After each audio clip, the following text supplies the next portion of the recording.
1 Coríntios, capítulo 11, a partir do versículo 17.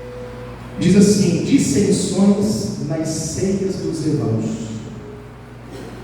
E o que diz agora? Na minha diz assim: o modo de celebrar a Santa Ceia do Senhor. Então você veja que aqui já dá uma introdução para a gente que o contexto do que nós vamos ler, 12 versículos, o problema aqui era que nós vamos ler problema, ele vai falar de problema, Paulo. Mas o problema era ceia, pastor, sim, mas o problema era o modo que eles celebravam. Então nós vamos ver aqui que o problema não é porque fulano estava em pecado, fulano não estava, e isso e aquilo, porque ele não cita aqui. Ele cita de problemas de comportamento, da maneira como eles se juntavam. Aí ele começa no versículo 17: nisto, porém, que vou dizer-vos, não vos louvo. Paulo está dizendo: não vou elogiar vocês, porquanto vos ajuntais, não para melhor, senão para pior. Isso já é uma lição para nós, porque aqui nós estamos num ajuntamento. Igreja, a palavra igreja não é prédio, e nunca foi. Jesus nunca disse que igreja é prédio, templo, até porque ele disse que o templo seria derrubado. Mas é errado estar dentro de um templo, prédio? Não, mas eu não posso falar que igreja são as quatro paredes. Igreja é a nossa reunião. Hoje está aqui. Um dia você pode fazer uma reunião na sua casa. Quem já fez? A minha igreja. Então não é um prédio. Isso você já sabe, que eu já vi pregando sobre isso. Então ele disse: quando vos ajuntais, ele disse: vos ajuntais não para melhor, senão para pior. Por que eu falei que isso aqui já serve de reflexão para a gente? Porque nós estamos no ajuntamento.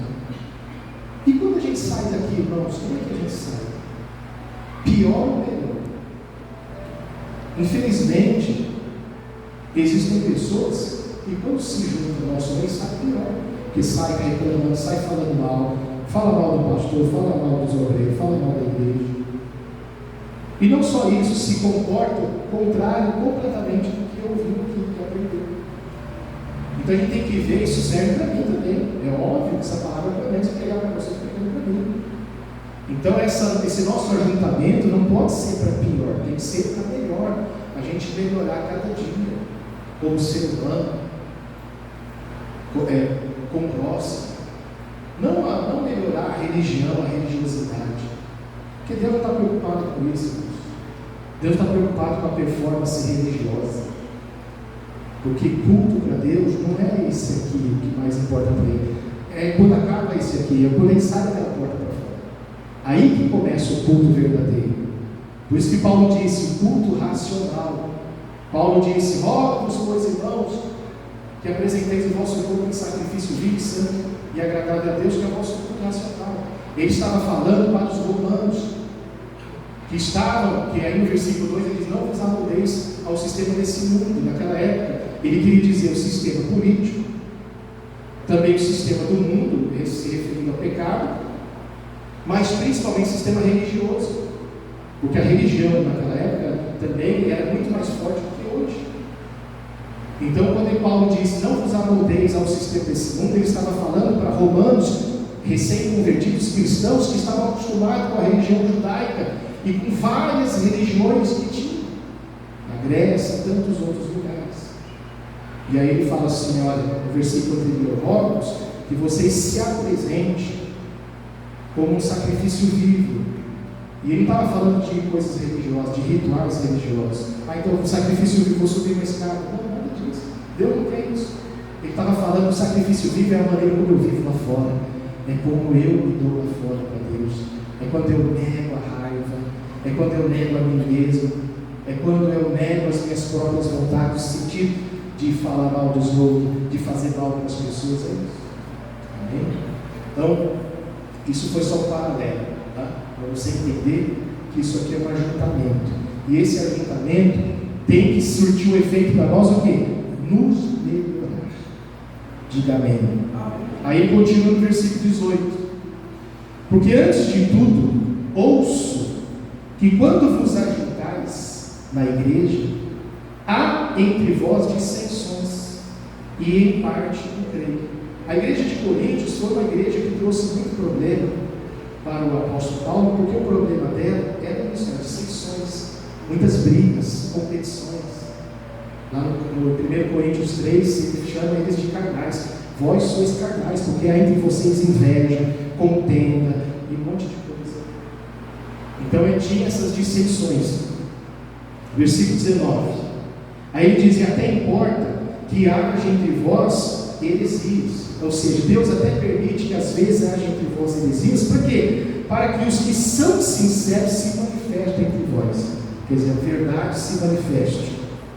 Versículo 20: de sorte, de maneira que quando vos ajuntais num lugar, veja, ele diz, quando vos ajuntais na igreja, mas disse no versículo anterior, mas igreja, aquilo que eu falei, não é prédio, é ajuntamento. A prova diz que agora ele diz, quando vos ajuntais num lugar, pode ser aqui, como agora estamos, mas pode ser em casa. Estou entendendo? E o que ele está falando? De ceia. Pastor, a ceia só vale se eu tomar dentro da igreja? Claro, é melhor você vir aqui, se ouvir uma palavra, um ambiente de fé. Mas às vezes não é possível, pode participar em casa. Não tem pecado nisso. Em nenhum momento a Bíblia diz que só vale a ceia que é ministrada dentro da igreja pelo pastor. Até porque você vai entender o que é a ceia. A ceia não é só isso aqui. Isso aqui é só um símbolo. Estão entendendo? Aí ele continua. Versículo 20. De sorte, de maneira que quando vos ajuntais num lugar, num determinado lugar, não é para comer a ceia do Senhor. Não é, pastor, por que ele disse comer a ceia? Não é só um suco de uva. Aí que está, a ceia daquela época não era isso aqui. Esses elementos eram que Jesus pegou de exemplo. A ceia verdadeira de Jesus com os discípulos e do tempo bíblico do apóstolo era uma ceia comum, tinha comida. E você vai ver que no próximo versículo ele vai falar que tinha uns que comiam demais e até se embriagavam. Era uma ceia comum, como ceia de Natal, como ceia de Ano Novo, como nos Estados Unidos tem lá o Dia de Ação de Graça. Quem já ouviu falar? Se a gente vê muito em filme, o que é para eles o Dia de Ação de Graça? É uma ceia. Você pode ver que eles têm o costume de orar. É a ceia. Só que a ceia, desde que quando se pega o cálice e quando se pega o pão, se lembre do sangue que foi derramado e do corpo de Cristo que foi entregue. Estão entendendo? Então, por isso ele diz aqui no versículo 21. Porque comendo cada um, ou melhor, o 20, né? De maneira que quando vos ajuntais no lugar, não é para comer a ceia, Senhor. Quer dizer, eles estavam indo lá para outro propósito. Versículo 21. Porque comendo cada um, olha a causa do problema. Toma antecipadamente a própria ceia. E assim um tem fome e outro embriaga-se. Ele está falando da ceia. Porque o problema era esse, eles marcavam o ajuntamento, e aí eles iam, alguns iam e comiam antecipado, não esperavam os outros. Porque o propósito da ceia é compartilhar alimento um com o outro, é compartilhar Jesus. Porque Jesus, o Evangelho, é compartilhamento. E tinha uns ricos que traziam banquetes e não esperavam os pobres, e eles já comiam. E os pobrezinhos vinham e não tinha mais nada para comer. É isso que Paulo está falando aqui, tão fácil de entender. Pastor, por que a gente nunca soube de quem a gente nunca leu? Talvez você nunca leu. Tem que ler Bíblia e tem que examinar. Então, versículo 21, porque comendo cada um toma antecipadamente sua própria ceia, e assim um tem fome e outro embriaga-se. Então é porque era comida, tinha vinho. Porque se está dizendo se embriagar, alguém se embriaga com suco de uva? Sim ou não? Alguém se embriaga com suco de uva? Pastor, o senhor está falando heresia, isso está falando coisa pesada. Está escrito aqui, irmãos. Alguém se embriaga com um copo de água? Alguém se embriaga com não estou mandando embriagar, mas era o que acontecia naquela época. Esse era o problema. Vocês estão entendendo? Eles traziam aquele banquete, aquele monte de comida, uns comiam demais e até se embriagavam. Versículo 22, aí Paulo diz: não tendes porventura casas para comer e para beber? Quer dizer, vocês não podem fazer isso na casa de vocês, justo no ajuntamento, que tem que esperar os irmãos. Tem gente que não tem condições igual vocês, espera, vamos comer todo mundo junto. Era isso que eu estava falando. Versículo 22, não tendes porventura casa para comer e para beber? Ou desprezais a igreja de Deus, pessoas, estava de pessoas, e envergonhais os que nada têm? Que vos direi? Louvar-vos-ei? Nisso não vos louvo. Por quê? Porque vocês não esperam, vocês estão esfomeados, é o que Paulo estava falando. Você não se preocupa com quem não tem nada. Porque, repito, mensagem do Evangelho é compartilhar. Versículo 23, aí Paulo diz: porque eu recebi do Senhor o que também vos ensinei, que o Senhor Jesus, na noite que foi traído, tomou o pão, e tendo dado graças, o partiu e disse: tomai e comei, isto é o meu corpo, que é partido por vós, fazei isto em memória de mim. Já aprendemos que a ceia é para lembrar do que Jesus nos ensinou. Versículo 25, semelhantemente também depois de cear, o que ele fez? Tomou o cálice. Repare na maneira do verbo, depois de cear, passado. Ué, se ele pegou o cálice agora, por que ele falou depois de cear? Depois de comer. É tão fácil de entender. Depois de cear, é que eles comeram outras coisas antes. Depois, no final, como costume, não era desse tamanho, ele pegou o cálice que estava na mesa, e ele falou: este é o sangue. Vocês entenderam? É questão de pensar, irmãos. Não pense como religioso. Peça para Jesus, me dá um entendimento, abre o meu entendimento. Porque às vezes nós fomos condicionados a pensar conforme a religião quer, conforme os religiosos querem. Então você tem que ler e examinar versículo por versículo. Então, versículo 25, semelhantemente também depois de cear, quer dizer, de se alimentar, de comer, aí ele pegou o cálice, dizendo: este é o cálice do quê? Do Novo Testamento, meu sangue. Aquilo que falamos no mês passado. O cálice é do Novo Testamento. Então nós temos que pregar o quê? O Evangelho. Temos que viver o Evangelho. Não temos que ficar, já pensou, dia de Santa Ceia, só pregar lei de Moisés, só pregar os exemplos do Velho Testamento, rituais do Velho Testamento. Não combina com o Evangelho. Jesus deixou bem claro: este é o cálice do Novo Testamento, ou seja, nova aliança, é de Cristo para cá, é da cruz para cá, que nós temos que viver, aprender a cada dia. Aí ele fala no versículo 26, o apóstolo Paulo continua dizendo: porque todas as vezes que comerdes este pão e beberdes este cálice, anunciais a morte do Senhor até que venha. Portanto, qualquer que come este pão ou bebe o cálice do Senhor indignamente, e o que é indignamente aqui? Não esperar, comer como se fosse um glutão, embriagar-se, porque eles estavam se embriagando. Era isso, não compartilhar com o pobre. Isso era comer indignamente. Quem está entendendo, diga amém. Será culpado do corpo e do sangue de Cristo. Em nenhum momento Paulo disse aqui: olha, a meretriz, o pecador, o publicano. Quantos publicanos e pecadores sentaram? Eu não estou passando pano para quem vive assim. Não é isso. Não é isso. Só que a gente não pode impedir as pessoas de se assentar à mesa do Senhor. Jesus recebia pecadores, Jesus recebia publicanos. O que são os publicanos? Pessoas seculares, que não é da nossa turma, mas que é bem-vinda para Jesus. Jesus recebe a todos. Jesus não é exclusivo nosso e nem dos evangelhos. E Jesus recebia a todos, e ele comia com todos, entrava na casa de todos.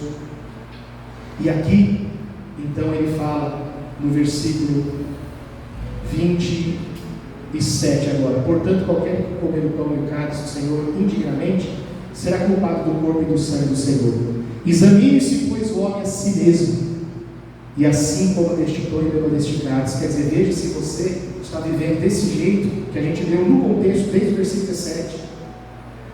Quer dizer, avarento, egoísta, não compartilho, não espero por ninguém, não me importo com ninguém, tenho demais, não me importo com quem tem menos. Era essa a preocupação de Paulo. Está escrito aí, nós estamos lendo. Versículo 29: porque o que come e bebe indignamente, come e bebe para a sua própria condenação, não discernindo o corpo do Senhor. O que é discernir o corpo do Senhor? É entender entender o que é a ceia, o valor da ceia, que é para lembrar. Jesus disse: em memória de mim, aquilo que ele fez na cruz, o cálice da nova aliança, tudo que ele ensinou sobre amar, perdoar. Porque não adianta a gente participar da ceia aqui, chega lá fora, a gente não ama, não perdoa, fala mal da vida dos outros, briga com todo mundo. Não tem problema. Estou entendendo? E aí, ele continua, versículo 30, por causa disso, desse problema, dessa situação, há entre vós muitos fracos e doentes e muitos que dormem. Versículo 31, porque se nós julgássemos a nós mesmos, não seríamos julgados. Mas quando somos julgados, somos repreendidos pelo Senhor, para não sermos condenados pelo mundo. Agora olha o versículo 33, é o resumo de tudo que eu falei. Portanto, meus irmãos, quando vos ajuntais para quê? Para comer, que a ceia era um banquete. Quando vos ajuntais para comer, qual que era o problema? Esperai uns pelos outros, porque eles não esperavam. Esse era o problema da igreja de 1 Coríntios 11. Não adianta a gente ficar inventando coisa que não está escrito aqui. Quem está entendendo? Amém? Então, o problema é que eles não esperavam. O problema é que eles não compartilhavam. O problema é que eles não amavam o próximo, tinha muito pobre. E os ricos comiam demais e ainda se embriagavam. Não queria nem saber dos outros. E tinha gente que não tinha nada para trazer. E quem trazia não queria nem saber. Uns comiam demais, outros ficavam com fome. Essa ceia de Paulo está falando. E na ocasião ele pegava o pão e dava como exemplo. Pegava o suco de uva e dava como exemplo. Então vamos participar com dignidade. Qual dignidade é essa? Compartilhamento. Não só de coisas materiais, mas compartilhar amor, atenção. Ontem eu estava lendo Romanos capítulo 12, versículo 15, se não me engano, que diz assim: se alegrar com os que se alegram, alegrai-vos com os que se alegram, e chorai com os que choram. Às vezes a gente só quer se alegrar com os que se alegram, mas chorar com os que choram a gente não quer. Quer se importar com a dor dos outros. E todos nós temos um momento de dor. Ele finaliza o versículo 33, portanto, meus irmãos, quando vos ajuntais para comer, esperai uns pelos outros. Mas se alguém tiver fome, veja, está dentro do contexto de ceia. Mas se alguém tiver fome, coma em casa, para que vos não ajunteis para a condenação. Essa era a condenação. Qual que era a condenação? Não compartilhar, não esperar pelos outros, não amar o próximo como a si. Mas nós, religiosos, o que nós fazemos? Não. Publicano? Não. Você não pode tomar ceia. Você não se batizou? Não pode tomar ceia. Você não pode tomar ceia. Quem sou eu para proibir? Se Jesus disse que aquele que vem a mim, de maneira alguma vai sair fora. Jesus recebe todos. E com a sua palavra, sem constrangimento, sem acusação, condenação, ele vai tocando no coração das pessoas, as pessoas vão mudando. Quando ele entrou na casa de Zaqueu, ele não chegou na casa de Zaqueu: ô seu ladrão, diz aí, como é que você vai devolver tudo aí, viu? Nunca falou isso. Ele apenas pregou o evangelho, amando aquela família. Zaqueu, que despertou, ficou com vergonha, ficou constrangido. Jesus nem tocou no assunto, mas o Zaqueu ficou constrangido. Falou: Senhor, se eu tenho defraudado alguém, eu restituo, devolvo 4 vezes mais. Que a lei falava assim, eles estavam vivendo ainda na época da lei. Jesus cumpriu tudo e depois acabou. Então ele falou: eu vou devolver. Mas Jesus não entrou na casa de Zaqueu acusando ele, pelo contrário. Amém? Jesus tratava bem todo mundo, recebia todo mundo, pregava a verdade sem ofender. Não precisamos ofender as pessoas para pregar a verdade. Amém? Porque não é por força nem por violência, é pelo Espírito de Deus.